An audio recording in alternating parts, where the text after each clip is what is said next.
ဆိုတော့အခုလောဆယ်တော့ဘာလို့ချင်တာလဲဆိုတော့ခါကြတော့10နဲ့20နဲ့မပါဘူး10ကနေ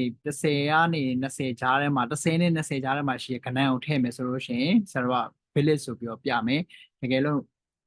20ကျော်တာပဲထည့်20အပါဝင်20ကျော်တာပဲထည့်10အပါဝင်10အောက်ငယ်ခဏကိုပဲထည့်လိုက်တဲ့အချိန်မှာဘာပြမလဲဆိုတော့ခါကြတော့ invalid လို့ပြမယ်ဟုတ်ပြီနော်အဲ့ဒီအတွက်ကဆရာတို့ဘာလုပ်မလဲဆိုတော့ခါကြတော့အရင်ဆုံးသူ့ကိုဆရာတို့ခဏတောင်းလိုက်နော်သူ့ကိုခဏတောင်းလိုက်မယ် as block okay and then number no and then between 10 and 20တောင်းလိုက် okay ဆိုတော့ဒီကောင်တုတ်ပြီးရိုက်လိုက်မယ်ဆိုလို့ရှိရင်ဆရာတို့ထည့်လိုက်ပြီဆိုလို့ရှိရင်အဲ့ဒီ store လုပ်ထားမယ့်နေရာဒီဘယ်နေရာမှာရှိမှာလဲဆိုတော့ခါကျတော့ဒီ answer ထဲမှာရှိဟုတ်တယ်နော် answer ထဲမှာရှိ okay ဟုတ်ပြီစပြီးတော့မှ condition စပြီးတော့မှဆက်ပြီ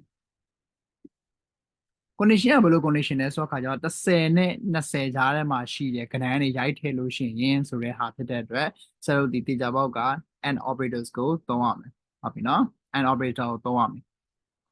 okay 10ဆရာရိုက်ထည့်လိုက်တဲ့ answer က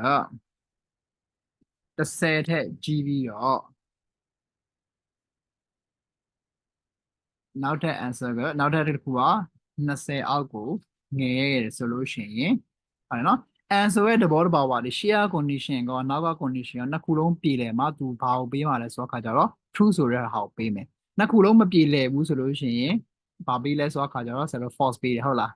ဟုတ်တယ်နော် or ကအဲ့လိုမျိုးပုံစံမျိုးမဟုတ်ဘူး or ကခါကြတော့ဆရာတို့ share condition ပဲဖြစ်ဖြစ်နောက်က condition ပဲဖြစ်ဖြစ်အစစ်မှန်တယ်ဆိုလို့ရှိရင်သူကဘာပေးမလဲဆိုတော့ခါကြ true ပေးတာဟုတ်တယ်နော် and ကအဲ့လိုမျိုးမဟုတ်ဘူး share condition ကနောက်က condition ရောမှန်မှသူက true return ပြန်နော်အဲ့ဒါကြောင့်ကိုဆရာတို့ဒီမှာကြည့်မယ်ဆိုလို့ရှိရင်10ထက်ကြီးပြီးတော့မှ20အောက်ငယ်တယ်ဆိုတာဒီ10နဲ့20ကြားထဲမှာရှိတဲ့ကဏ္ဍတွေကိုဆိုလို့ရှိရင်ဟုတ်တယ်မလား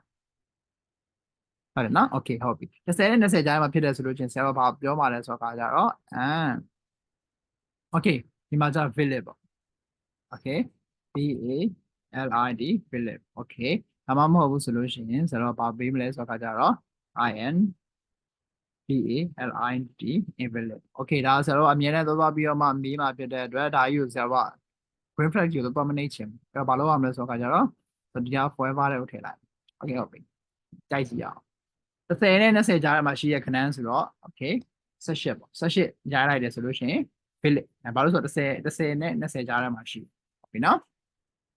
အဲ့တော့20နဲ့20နဲ့ကျော်တဲ့ဟာဆိုလို့ရှိရင်23ရလိုက်မယ်အဲ invalid လို့ပြပေးတယ်ဟုတ်လားโอเคနော်အဲ့မှာ6ရိုက်လိုက်တယ် invalid လို့ပြပေးတယ်နော်ရှင်းလားအဲ့ဒီဟုတ်โอเคဟုတ်ပြီကောဖိုင်းကြည့်အောင်နော်